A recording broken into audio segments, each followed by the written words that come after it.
برسر اسٹیج پہ جلوہ فرما علماء کرام و شعراء اسلام و حفاظ کرام و رحمت و نور کے شامیانے میں بیٹھے ہوئے معزز سامعین کرام و پردہ نشین خواتین اسلام، السلام علیکم ورحمت اللہ وبرکاتہ۔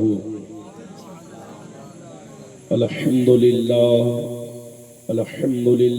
رب العالمین والعاقبۃ للمتقین والصلاة والسلام على سید الانبیاء والمرسلین وعلى آلہ واصحابہ اجمعین، اما بعد فاعوذ باللہ من الشیطان الرجیم، بسم اللہ الرحمن الرحیم۔ لئن شکرتم لأزیدنکم ولئن کفرتم ان عذابی لشدید۔ آمنت باللہ صدق اللہ مولانا العظیم وبلغنا رسولہ النبی الامین المکین الکریم، ونحن على ذلك لمن الشاہدین والشاکرین والذاکرین والحمد للہ رب العالمین۔ کوٹی کوٹی پرنام نتمستک شکل پر جا جنم ہے دین بندو دیانی دی ابھی نندرم جنمتی تھی ددادش ربیع الاولم پرتیبا ادبت لوکک پرتیما سندرم تیرتھ روپم سورگ سمکا نگر اتی پاونم پنیہ بندو سوشبیتم ارو آدی جیوتی جنم استھلم سرو جن آرادھی پریے تیبا نگر سوساتم سوریہ جم کن کن پرکاشی چیر منوہر منگلم سور منوہر شیتلم چھوی موہنی پریے درشنم دانی پرم مہاویر ارو کرونانی دھی پروشتم چتر بھصدیقو فاروقو غنی ارو حیدرم فاطمہ پریے درشنی ستی کٹمبکم۔ بول دیجئے مچل کے سبحان اللہ۔ ماشاءاللہ آپ لوگ بیدار ہیں۔ مجھ سے قبل آپ نے عالم نبیل فاضل جلیل حضرت علامہ مولانا عبد المنان صاحب قبلہ مد ظلہ عالی والنورانی سے آپ نے بہترین تقریر سماعت کی ہے، اور شاعر اعظم ہندوستان جناب فیضان رضا صاحب سے آپ نے بہترین آواز و انداز میں نعت مصطفیٰ سماعت کی ہے، اور ساتھ ہی ساتھ آپ کے خطیب و امام علامہ جاوید اختر صاحب وہ بھی بہترین خطاب خود کرتے ہیں۔ ان کے خطاب سے آپ بھی محظوظ ہوتے رہتے ہیں، اپنے دلوں اور قلوب و اذہان کو منور و مجلہ فرماتے رہتے ہیں۔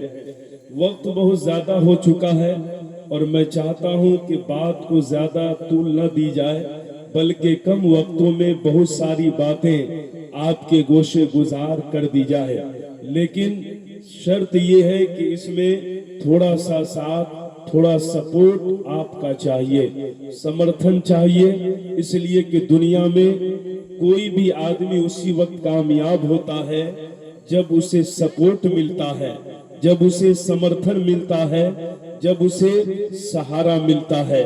اس لیے آپ تمامی حضرات تھوڑی دیر اس محفل نور صلی اللہ تعالی علیہ وسلم میں بیٹھیے، سنیے، اور اپنے دلوں کے اندر کچھ اللہ اور اس کے رسول کی باتوں کو سمیٹے ہوئے اپنے گھر لے کر کے جائیے۔ اعلیٰ حضرت عظیم البرکت مجدد دین و ملت الشاہ امام محمد رضا خان فاضل بریلوی علیہ الرحمت الرضوان فرماتے ہیں، لطف ان کا عام ہو ہی جائے گا۔ بولیے محبتوں کے ساتھ سبحان اللہ۔ لطف ان کا عام ہو ہی جائے گا، شاد ہر ناکام ہو ہی جائے گا، اور سائلو دامن سخی کا تھام لو، سائلو دامن سخی کا تھام لو، کچھ نہ کچھ انعام ہو ہی جائے گا، کچھ نہ کچھ انعام ہو ہی جائے گا۔ اور اعلیٰ حضرت سرکار فرماتے ہیں، بے نشانوں کے نشان مٹتے نہیں، بے نشانوں کے نشان مٹتے نہیں، مٹتے مٹتے نام ہو ہی جائے گا۔ اے رضا، ہر کام کا ایک وقت ہے، دل کو بھی آرام ہو ہی جائے گا، دل کو بھی آرام ہو ہی جائے گا۔ اور شاعر نے کیا خوب کہا، مفادی زندگی جینے کے عادی ہو گئے سب، یتیموں اور غلاموں سے محبت کون کرتا ہے؟ نبی نے لاج رکھی ہے یہاں پر، ورنہ شکم پہ باندھ کر پتھر حکومت کون کرتا ہے؟ بولیے محبتوں کے ساتھ سبحان اللہ۔ آج قوم مسلم کا جو نوجوان ساری رات ورلڈ کپ دیکھنے میں گزار دیتا ہے، T20 دیکھنے میں ساری رات، تو آپ نے اپنے بچوں کو دیکھا ہوگا، ساری رات آپ نے گیم چلاتے ہوئے تو دیکھا ہوگا، لیکن کبھی آپ نے رات بھر مصطفیٰ جان رحمت میں درود و سلام پڑھتے ہوئے نہیں دیکھا ہوگا، قرآن کی تلاوتیں کرتے ہوئے نہیں دیکھا ہوگا، رات میں نوافل اور تہجد پڑھتے ہوئے نہیں دیکھا ہوگا، بلکہ آج کا قوم مسلم نوجوان رات بھر موبائل پہ اپنی زندگی بتاتا ہے۔ صبح کو آپ کا بیٹا 10 بجے اٹھتا ہے۔ اب اندازہ لگائیے جب قوم مسلم کے نوجوانوں کا یہ حال رہے گا تو ہماری مسجدوں پہ، ہماری مسجدیں کیوں نہیں چھینی جائے گی، ہمارے عیدگاہوں پہ حملہ کیوں نہیں ہوگا؟ اس لیے سنی مسلمانوں، آج آپ امام صاحب کو 10,000 روپیہ دیتے ہیں اور 10,000 روپیہ میں سوچتے ہیں کہ اس سے ہم ہر کام کروائیں گے، ہر چیز کروائیں گے۔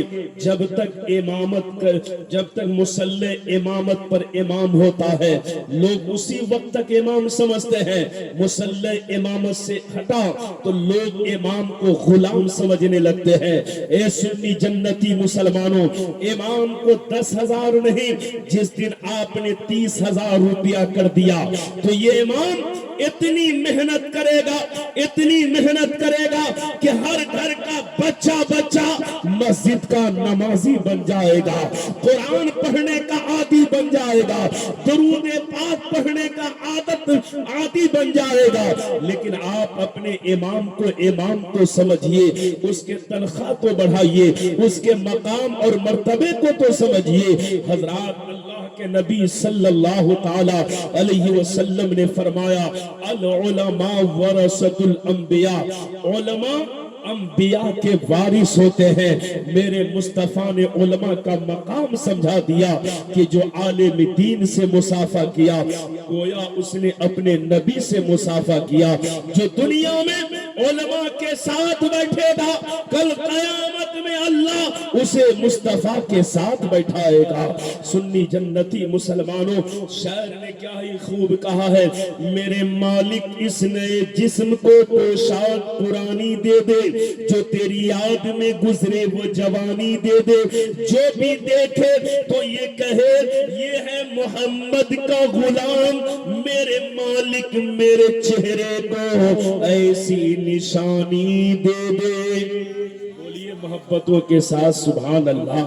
شاعر نے کہا عرب بولتا ہے، عجم بولتا ہے، عرب بولتا ہے، عجم بولتا ہے، محمد کا کلمہ صنم بولتا ہے، نبی کی محبت ہے جان ایمان، یہ میرے رضا کا قلم بولتا ہے۔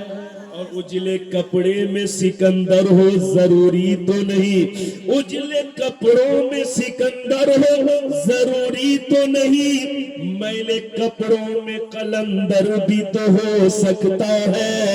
جس بھکاری کو حقارت سے پکارا تو نے، اس کے کاشے میں سمندر بھی تو ہو سکتا ہے۔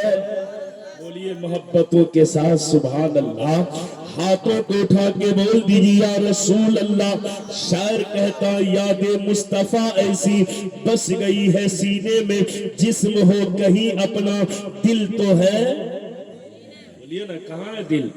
آدمی گھر میں ہوتا ہے، دلان میں ہوتا ہے، مکان میں ہوتا ہے، دل پنڈول بازار میں ہوتا ہے کہ نہیں؟ بولیے نا بھائی، خواب دیکھتے ہیں کہ نہیں آپ لوگ؟ ہوتا ہے کہ نہیں ایسا؟ لوگ خواب میں دیکھتے ہیں شریان ایک گھر کے اندر پیسہ ہی پیسہ بھرا ہوا ہے، لیکن اٹھتا ہے تو ایک چونی بھی نہیں پاتا ہے کہ نہیں؟ لوگ خواب میں نہ جانے کہاں کہاں بواتا رہتا ہے، لیکن ایک عاشق رسول کا دل اور دماغ کہاں رہتا ہے؟ حضرات شاعر نے کہا یاد مصطفیٰ ایسی بس گئی ہے سینے میں، جسم ہو کہیں اپنا دل تو ہے مدینے میں۔ یہی تو وجہ ہے کہ غوث اعظم لیٹے ہیں بغداد میں، دل ہے مدینے میں۔ غریب نواز لیٹے ہیں بھارت میں، دل ہے مدینے میں۔ محبوب الہی لیٹے ہیں دہلی میں، دل ہے مدینے میں۔ مخدوم کچوچھا لیٹے ہیں کچوچھا میں، دل ہے مدینے میں۔ حافظ ملت لیٹے ہیں مبارک پور میں، دل ہے مدینے میں۔ حضور مفتی اعظم ہند لیٹے ہیں بریلی شریف میں، دل ہے مدینے میں۔ اعلیٰ حضرت عظیم البرکت لیٹے ہیں بریلی شریف میں، دل ہے مدینے میں۔ یہی سے سمجھ میں آ گیا کہ ہم سنی مسلمان بیٹھے ہیں محفل میلاد النبی میں، اس وقت ہم سب کا دل ہے مدینے میں۔ اس وقت ہم سب کا دل ہے مدینے میں۔ ہمیں نہیں پتا کہ ہمارے آقا کہاں ہے اس وقت، لیکن میرے آقا کو پتا ہے کہ میرا غلام کہاں ہے۔ اس لیے آپ تمامی حضرات اس محفل نور میں اطمینان کے ساتھ بیٹھیے۔ من انفق درہما علی مولد النبی صلی اللہ تعالی علیہ وسلم، حضرت ابو بکر صدیق فرماتے ہیں جس نے مصطفیٰ کے میلاد کرانے پر ایک درہم بھی خرچ کیا۔ حضرت ابو بکر کا عقیدہ دیکھیے، حضرت ابو بکر صدیق فرماتے ہیں جس نے مصطفیٰ کے میلاد پر ایک درہم خرچ کیا، کان رفیقی فی الجنہ، وہ میرے ساتھ جنت میں ہوگا۔ بولیے وہ میرے ساتھ جنت میں ہوگا۔ ذرا ملاحظہ فرمائیے، ان ابی ہریرہ ان رسول اللہ صلی اللہ تعالی علیہ وسلم قال بعثت من خیر قرون بنی آدم قرنا فقرنا حتى كنت من القرن الذي كنت فيه۔ بول دیجئے مچل کے سبحان اللہ۔ حضرت ابو ہریرہ اس حدیث کے راوی ہیں کہ میرے اور آپ کے مصطفیٰ نے، میرے اور آپ کی آقا نے فرمایا کہ میری پیدائش بنی آدم کے بہترین زمانے میں ہوئی، افضل زمانے میں ہوئی، اور یہ زمانے کی فضیلت حضرت آدم علی نبینا کے وجود مسعود سے لے کر وقتاً فوقتاً علی سبیل طریق چلی آ رہی ہے، یہاں تک کہ میں اس افضل ترین زمانے میں پیدا ہوا ہوں جس میں میں پیدا ہوا ہوں۔ بولیے مچل کے سبحان اللہ۔ جس طرح سے میرے نبی کا کوئی جواب نہیں، میرے نبی جس زمانے میں آئے اس زمانے کا بھی کوئی جواب نہیں۔ جس طرح میرا نبی تمام نبیوں میں لاجواب ہے، اسی طرح سے میرے آقا کا زمانہ تمام زمانے میں لاجواب ہے۔ ان عائشہ قالت قال رسول اللہ صلی اللہ تعالی علیہ وسلم قال لی جبریل قلبت الارض مشارقها ومغاربها فلم اجد رجلا افضل من محمد ولم اجد بنی افضل من بنی ہاشم۔ بول دیجئے مچل کے سبحان اللہ۔ حضرت عائشہ صدیقہ رضی اللہ تعالیٰ عنہ اس حدیث کے راوی ہیں کہ میرے مصطفیٰ نے فرمایا، میرے اور آپ کی آقا نے فرمایا کہ مجھ سے جبریل نے کہا یا رسول اللہ، میں نے تمام روئے زمین کو چھان ڈالا، ساری کائنات کو چھان ڈالا، لیکن یا رسول اللہ کسی آدمی کو میں نے آپ سے افضل نہیں پایا۔ یا رسول اللہ میں نے کسی آدمی کو آپ سے افضل نہیں پایا اور نہ ہی میں نے کسی باپ کی اولاد کو بنی ہاشم سے افضل پایا. پتہ کیا چلا؟ میرے نبی بھی لاجواب ہے, میرے نبی کا خاندان بھی لاجواب ہے. بولیے نا مچل کے سبحان اللہ. تبھی تو بریلی کے امام نے کہا حاجیو آؤ شہنشاہ کا روزہ دیکھو. کعبہ تو دیکھ چکے ہو, کعبے کا کعبہ دیکھو, اس لیے کہ ایک کعبہ مکے میں ہے تو ایک کعبہ مدینے میں ہے. ایک کعبہ مکے میں ہے تو دوسرا کعبہ مدینے میں ہے. مکے میں فقط کعبہ ہے, مدینے میں کعبے کا کعبہ ہے. یہ کعبہ درد سنتا ہے, وہ کعبہ درد مٹاتا ہے. اس کعبے میں لڑائی حرام ہے, اس کعبے سے جدائی حرام ہے. ساری دنیا کعبے کا طواف کرتی ہے, ساری دنیا کعبے کا طواف کرتی ہے, مگر کعبہ میرے مصطفیٰ کریم کا طواف کرتی ہے. ابھی تو بریلی کے امام نے کہا حاجیو آؤ شہنشاہ کا روزہ دیکھو. کعبہ تو دیکھ چکے ہو, کعبے کا کعبہ دیکھو. میرے نبی کا کوئی جواب نہیں. آئیے جس جو آیت کریمہ میں نے تلاوت کی ہے اس پہ روشنی ڈالتا ہوں. اللہ کا قرآن کہتا ہے لَإِن شَكَرْتُمْ لَأَزِيدَنَّكُمْ وَلَئِن كَفَرْتُمْ إِنَّ عَذَابِي لَشَدِيدٌ.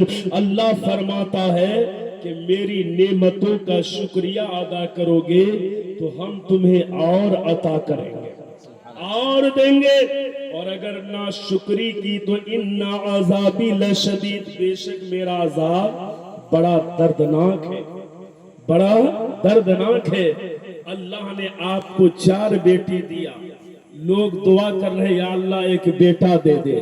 اللہ نے جو 4 بیٹی دیا اس کو آپ نے اللہ کی نعمت سمجھ کر کے اللہ کا شکریہ, آپ نے اس کا شکر ادا ہی کیا ہی نہیں, تو بولیے آپ کو اللہ بیٹا دے گا کیسے؟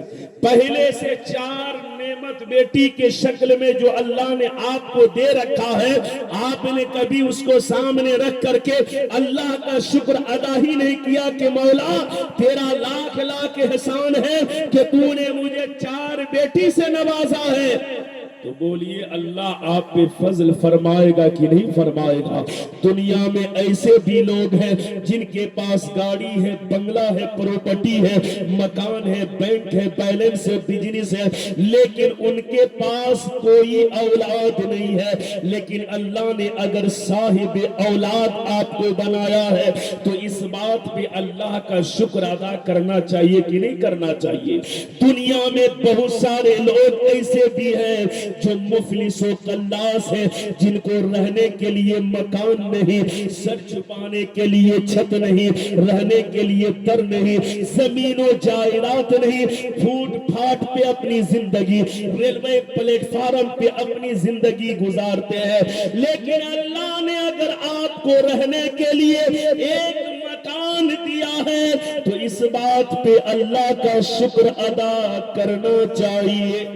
اے اللہ دنیا میں ایسے بھی لوگ ہیں جن کے پاس گھر ہی نہیں ہے, لیکن تو نے مجھے رہنے کو گھر دیا, تیرا لاکھ لاکھ احسان ہے. دنیا میں ایسے بھی لوگ ہیں جن کے پاس دونوں ہاتھ نہیں ہے, لیکن اللہ نے آپ کو 2 ہاتھوں سے نوازا ہے, تو اس بات پہ اللہ کا شکر ادا کرنا چاہیے کہ نہیں؟ یا اللہ بہت سارے تیرے بندے ایسے بھی ہیں جن کے پاس ہاتھ نہیں ہے, لیکن تو نے مجھے 2 ہاتھ دیا ہے, تیرا فضل اور احسان ہے. سنی جنتی مسلمانوں, اللہ تبارک و تعالیٰ کا جتنا شکریہ ادا کیجئے کم ہے.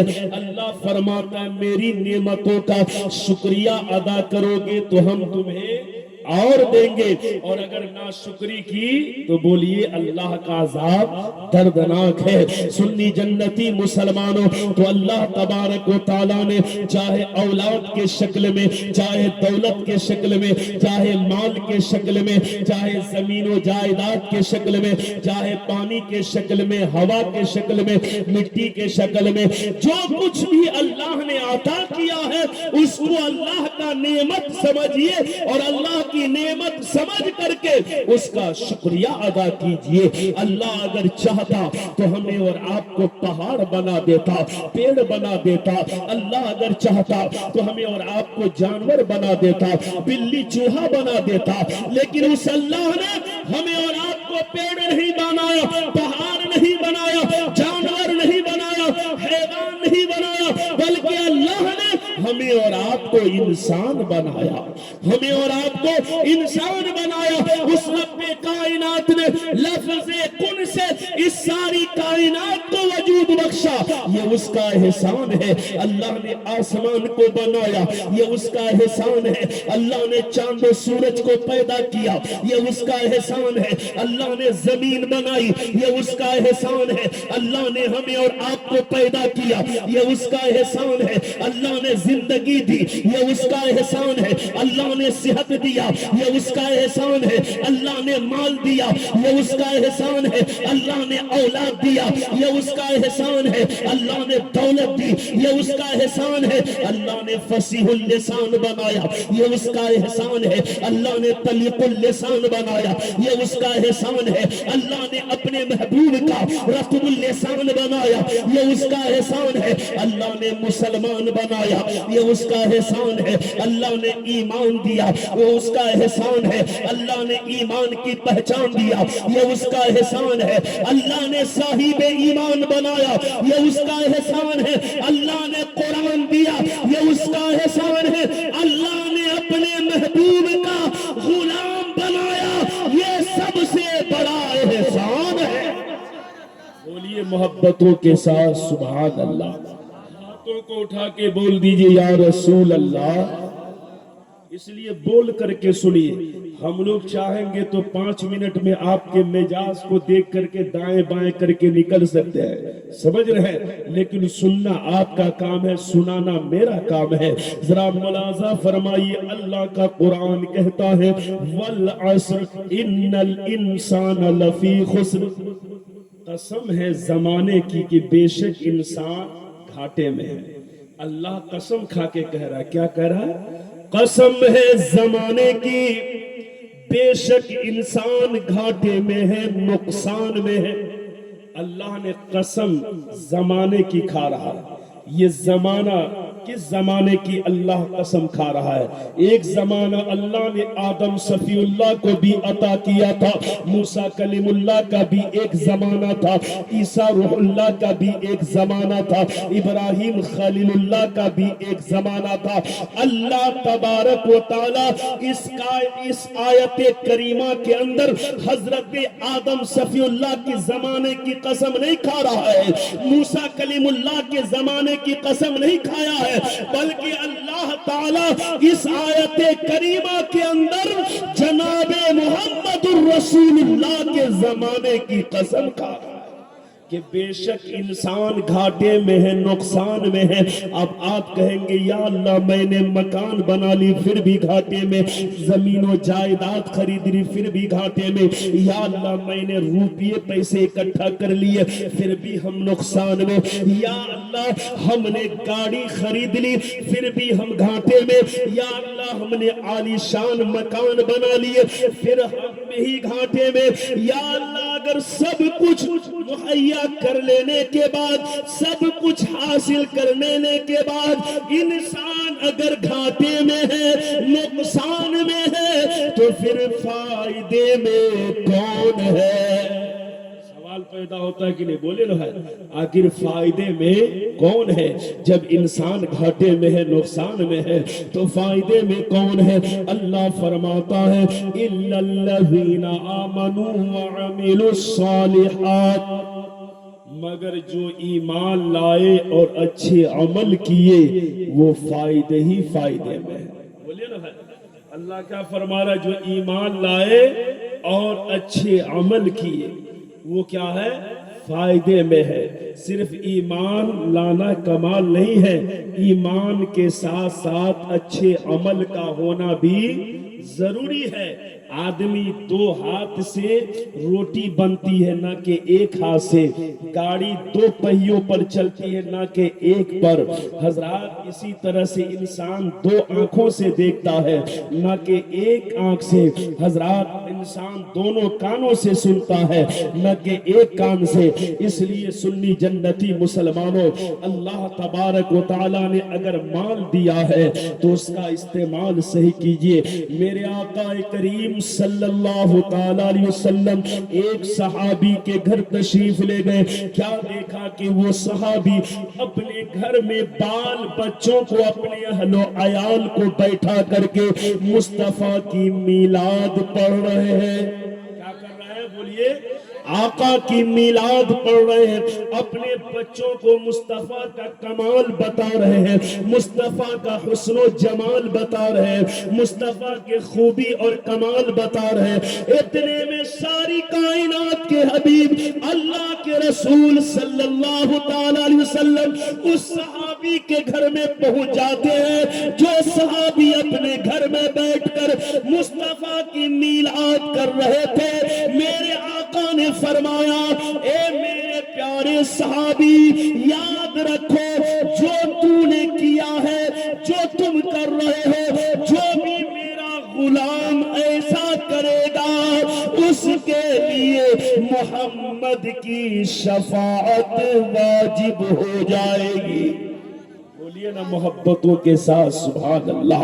حضرات اس لیے آقا کریم صلی اللہ تعالی علیہ وسلم کا ذکر چرچا اپنے گھروں کے اندر بھی کیا کیجئے، اپنے اہل و عیال کے درمیان بھی کیا کیجئے، اپنی بیوی بال بچوں کے درمیان بھی کیا کیجئے، تاکہ آپ کے بچوں کے دلوں میں بھی مصطفیٰ کی محبت جگہ کر جائے، مصطفیٰ کی محبت ان کے دلوں میں بھی جگہ کر لے، مصطفیٰ کی محبت اور پیار ان کے دلوں میں بھی سما جائے۔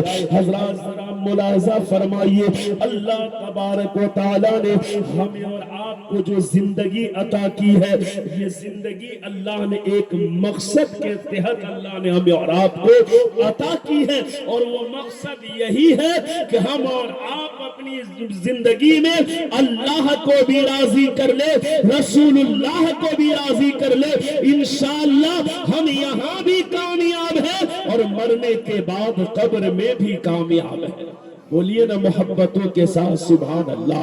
ماشاءاللہ بیدار ہے، مدینہ طیبہ کے اندر ایک غریب شخص ہے، اس کے گھر میں بچے کی پیدائش ہونے والی ہے، بچے کی ولادت ہونے والی ہے۔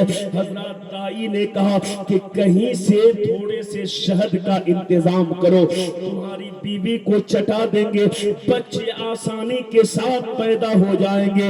حضرات وہ شخص پیالہ لے کر کے پڑوس میں پہنچا کہ تھوڑا سا شہد ہو تو دے دو، تو اسی نے کہا میرے پاس نہیں۔ دوسرے کے پاس گیا، اس نے بھی کہا میرے پاس بھی نہیں۔ تیسرے کے پاس گیا، اس نے بھی کہا میرے پاس شہد نہیں ہے۔ ایک شخص نے کہا سنو، ہو نہ ہو تمہیں مدینہ طیبہ کے باہر یہ پیالہ لے کر کے چلے جاؤ، اس لیے کہ آج مدینہ طیبہ کے اندر ایک بہت بڑا قافلہ آ رہا ہے، ہو سکتا ہے اس قافلے میں کسی نہ کسی کے پاس شہد ہوگا۔ حضرات اب یہ آدمی پیالہ لے کر کے تیزی کے ساتھ دوڑتا ہوا مدینہ طیبہ کے سرحد و سیما میں پہنچا ہے، تو کیا دیکھتا ہے کہ واقعی میں ایک بہت بڑا قافلہ مدینہ کے اور چلا آ رہا ہے۔ اس شخص نے کہا او قافلے والوں رکو رکو۔ جب وہ قافلہ رکا، اونٹ سوار نے کہا بھائی تم نے کیوں روکا؟ کہا اس لیے روکا ہو کسی کے پاس اگر تھوڑا سا شہد ہو تو دے دیا جائے، اس لیے کہ میرے گھر میں بچے کی پیدائش ہونے والی ہے۔ حضرات اونٹ سوار نے کہا رکو، امیر قافلہ سے پوچھ لیتا ہوں، قافلے کے سردار سے پوچھ لیتا ہوں۔ جب امیر قافلہ قافلہ سے پوچھا گیا حضور ایک شخص ہے تھوڑا سا شہد مانگ رہا ہے اگر اجازت ہو تو دے دیا جائے. امیر قافلہ نے کہا سنو فلاں اونٹ پہ جو شہد کا 2 گھڑا بندھا ہوا ہے اس میں سے ایک گھڑا کھول کر کے دے دو. اونٹ سوار نے کہا حضور وہ تو تھوڑا شہد مانگ رہا ہے آپ جو ہے پورا ایک گھڑا شہد کا جو بھرا ہوا ہے وہ پورا ایک گھڑا دینے کو کہہ رہے ہیں. امیر قافلہ نے کہا اے اونٹ سوار مانگنے والا اپنی حیثیت کے مطابق مانگ رہا ہے اور میں اپنی حیثیت کے مطابق دے رہا ہوں. میں اپنی حیثیت کے مطابق دے رہا ہوں. حضرات اونٹ سوار نے کہا حضور اگر ایک گھڑا کھول کر کے دے دیں گے تو دوسرے گھڑے کا بیلنس بگڑ جائے گا. حضرات امیر قافلہ نے کہا ایسا کرو شہد کا دونوں گھڑا اسے دے دو. اونٹ سوار نے کہا اگر دونوں گھڑا دے دیں گے تو پھر یہ لے کر کے جائے گا کیسے؟ امیر قافلہ نے کہا ایسا کرو اونٹ صحیح اسے دے دو. حضرات بتائیے اتنے بڑے سخی آدمی کون تھے اتنے بڑے سخاوت کرنے والے کون تھے؟ انہی کا نام ذوالنورین ہے جو داماد پیغمبر ہے جن کی شہادت قرآن پڑھتے پڑھتے ہوئی ہے. انہی کا نام حضرت عثمان غنی رضی اللہ تعالیٰ عنہ ہے. حضرات اس لیے انسان کو چاہیے کہ اپنی حیثیت کے مطابق خرچ کرے. یہ نہیں کہ مسجد میں اگر کوئی غریب 100 روپیہ دیا تو امیر بھی 100 روپیہ دے, نہیں بلکہ اپنی حیثیت کے مطابق آدمی کو نیک کام کرنا چاہیے اچھا کام کرنا چاہیے. حضرات ذرا آپ اندازہ لگائیے اللہ تبارک و تعالیٰ نے اگر مال دیا ہے اس کی راہ میں خرچ کیجئے اس کے راہ میں لٹائیے اس کے راہ میں خرچ کیجئے. اللہ فرماتا ہے قل بفضل اللہ و برحمتہ اللہ کے فضل اور اس کی رحمت ملنے پر خوشیاں مناؤ.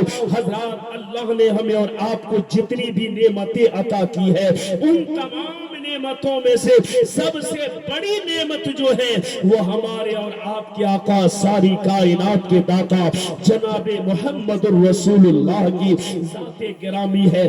میرے آقا کی عمر 7 سال کی ہے. آنکھ دکھنے لگی آنکھوں میں درد ہے. حضرت عبد المطلب نے بہت علاج کرایا دوا کرائی لیکن آنکھ کی درد نہیں گئی.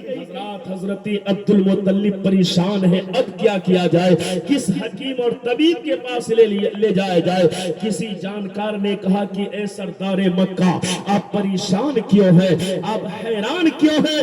کہا کہ حیران میں کیسے نہ رہوں اس لیے کہ میرے پوتے محمد عربی صلی اللہ تعالی علیہ وسلم کی آنکھوں میں درد ہے بہت دوائی کی لیکن صحیح نہ ہوا. حضرات جانکار نے کہا کہ مکہ کے بازار کے کنارے ایک حکیم رہتا ہے ایک طبیب رہتا ہے. میں نے سنا ہے جو بھی مریض اس کے پاس جاتا ہے وہ دوائی بھی دیتا ہے دم بھی کر دیتا ہے اور اللہ کے فضل سے وہ ٹھیک ہو کر ہی آتا ہے. اس لیے وہاں چلے جائیے. حضرت عبد المطلب پیارے آقا کو ساتھ میں لیتے ہیں. 7 سال میرے آقا کی عمر ہے. حضرت عبد المطلب جب اس راہب کے مکان پر پہنچے ہیں شام کا وقت ہے دیکھا کہ دروازہ بند ہے. لوگوں سے پوچھا کہ یہ کیسا حکیم طبیب ہے. لوگوں نے بڑی تعریف کی کہ حضور جو بھی مریض اس کے پاس آتا ہے یہ دوا بھی دیتا ہے دم بھی کر دیتا ہے اللہ کے فضل سے وہ ٹھیک ہو جاتا ہے. حضرات عبد المطلب نے کہا کہ دروازہ بند ہے. کہا حضور یہ موجی آدمی ہے یہ دروازہ بند کر کے عبادت کیا کرتا ہے اور جب دروازہ ایک مرتبہ بند ہوتا ہے تو کئی دنوں تک دروازہ بند رہتا ہے. ابھی تو یہ دروازہ بند ہوا ہے نہ جانے 6 مہینے یا 6 سال میں یہ دروازہ کھولیں گے. حضرت عبد المطلب سوچنے لگے کہ جس مقصد کے لیے آیا تھا وہ مقصد حل نہ ہوا دروازہ بند ہے اب کیا ہوگا. حضرات اتنے میں اس راہب اس حکیم کے گھر میں زلزلہ پیدا ہوتا ہے مکان ہلنے لگتا ہے. قریب تھا کہ اب وہ حکیم مکان گرتا اور اس کے زد میں آ جاتا.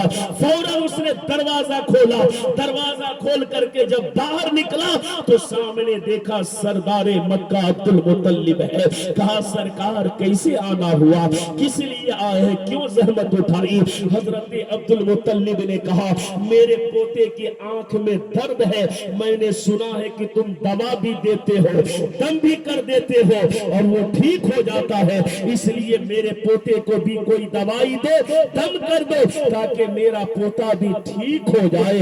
حضرات عبد المطلب نے جب اتنا کہا تو اس راہب نے کہا اے عبد المطلب یہ آپ کیا کر رہے ہیں؟ آپ نے اس بچے کے مقام کو نہیں سمجھا، آپ نے ان کے مرتبے کو نہیں سمجھا، آپ نے ان کی عظمت کو نہیں سمجھا، آپ نے ایک نبی کو امتی کے پاس لے کر کے چلے آئے ہیں، آپ ایک جو ہے کہ آپ شفائے کائنات کو مریض مجسم کے پاس لے کر کے چلے آئے ہیں۔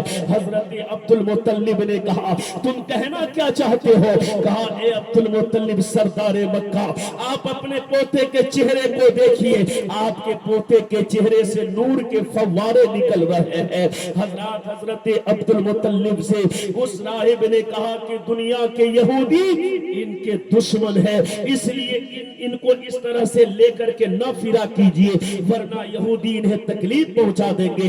حضرت عبد المطلب نے کہا تمہاری بات سن کر کے خوشی ہوئی، لیکن جس مقصد کو لے کر کے تیرے پاس آیا تھا ابھی بھی وہ مقصد حل نہیں ہوا، میں تیرے پاس دوائی کروانے کے لیے آیا تھا، تو نے ابھی میرے مقصد کو حل نہیں کیا۔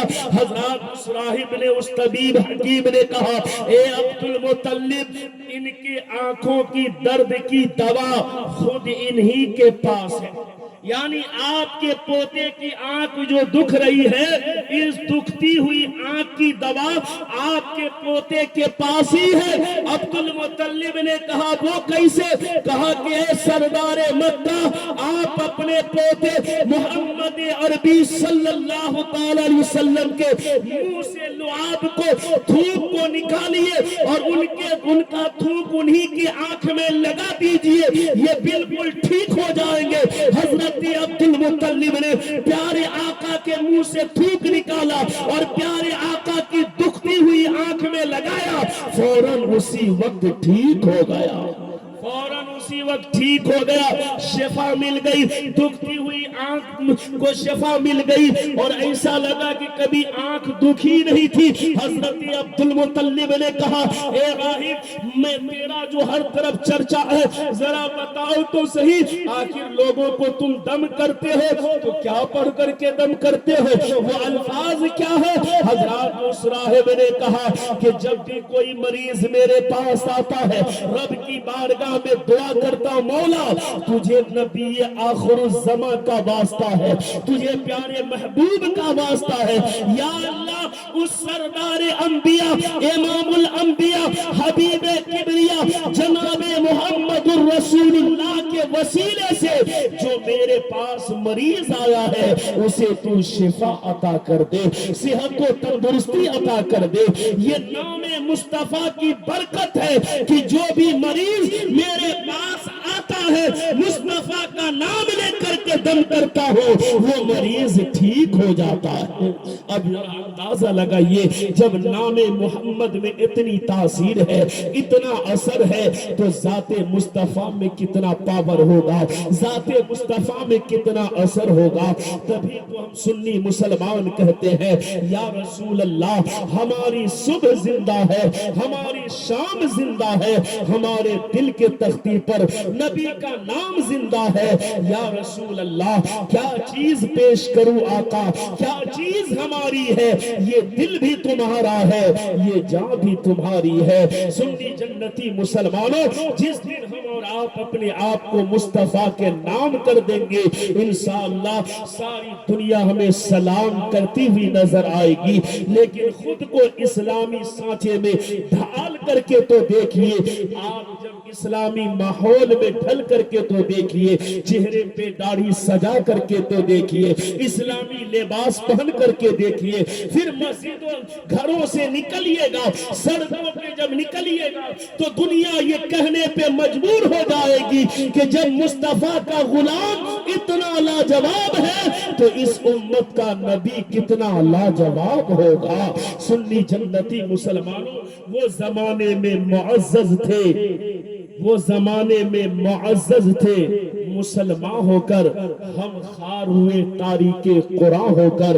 حضرات اگر آپ چاہتے ہیں کہ ہمیں کامیابی ملے، ہمیں وقار ملے، عزت ملے، تو صرف اور صرف ایک ہی کام ہے کہ اللہ کو راضی کر لیجئے، رسول اللہ کو راضی کر لیجئے، اور اللہ نے جو کچھ آپ کو عطا کیا ہے اس پہ صبر کیجئے، اللہ کا شکریہ ادا کیجئے۔ انشاءاللہ اللہ آپ کے مال میں برکتی عطا فرمائے گا، گھروں میں برکتی عطا فرمائے گا، صحت میں برکتی عطا فرمائے گا۔